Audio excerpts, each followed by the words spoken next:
My son keeps telling me about the man with no eyes in his room.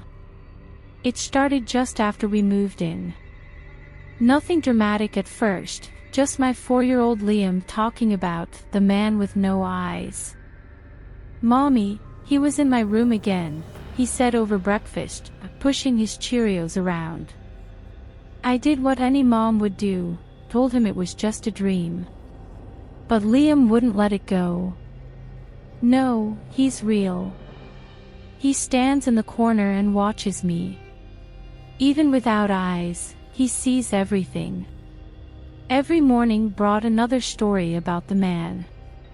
I kept telling myself it was just the stress of moving, that kids get weird about new houses.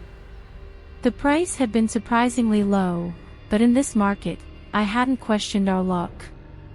But then one morning, Liam said something that made my skin crawl. He told me his name, Liam whispered, clutching his dinosaur. He says he's called Michael. He says he's lonely here. He wants someone to watch with him. Michael. The name stopped me cold. The previous owner had been Michael, just another name buried in the paperwork I'd barely glanced at. The realtor had mentioned he'd moved out suddenly, leaving most of his furniture behind.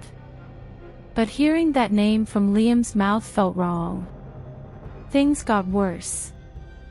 Liam stopped sleeping through the night. He'd wake up crying, saying Michael was getting closer. First the corner, then the foot of his bed, then right next to his pillow. He started talking about the watching game, how Michael wanted him to watch things with him, all the time, never blinking, never stopping.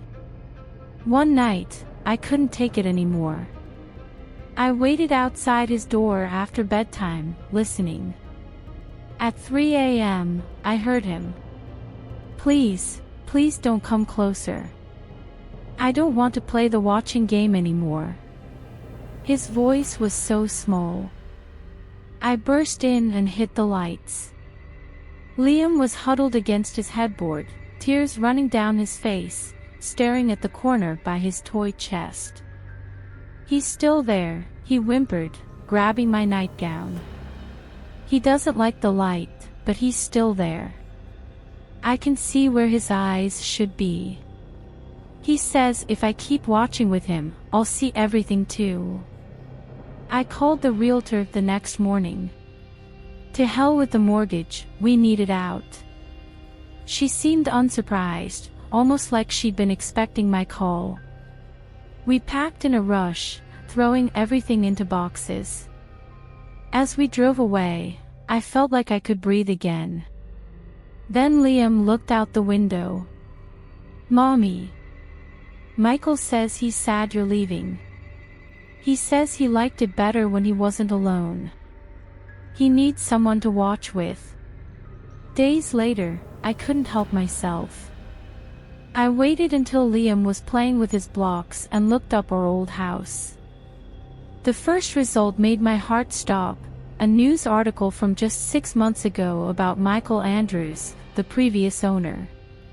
Police had found him in the crawl space after neighbors complained about a smell. They'd ruled it a suicide, but the details were strange. He'd been a night security guard at an art gallery, and his final log entry mentioned learning to see everything and watching without eyes. They found him surrounded by photographs of people sleeping, watching, always watching. His body was mutilated, especially his eyes. In his final note, he wrote about achieving true sight and needing to share it with others. I slammed the laptop shut, but the damage was done. I must have made some sound, because Liam looked up at me then. His smile was different. "Wrong. Michael says we're his new family now," Liam whispered, still smiling that awful smile. "He followed us here because he needs us to learn to watch like he does. He says once you start watching, you can never stop." That night, I caught Liam staring at me while I slept. His eyes were wide, unblinking.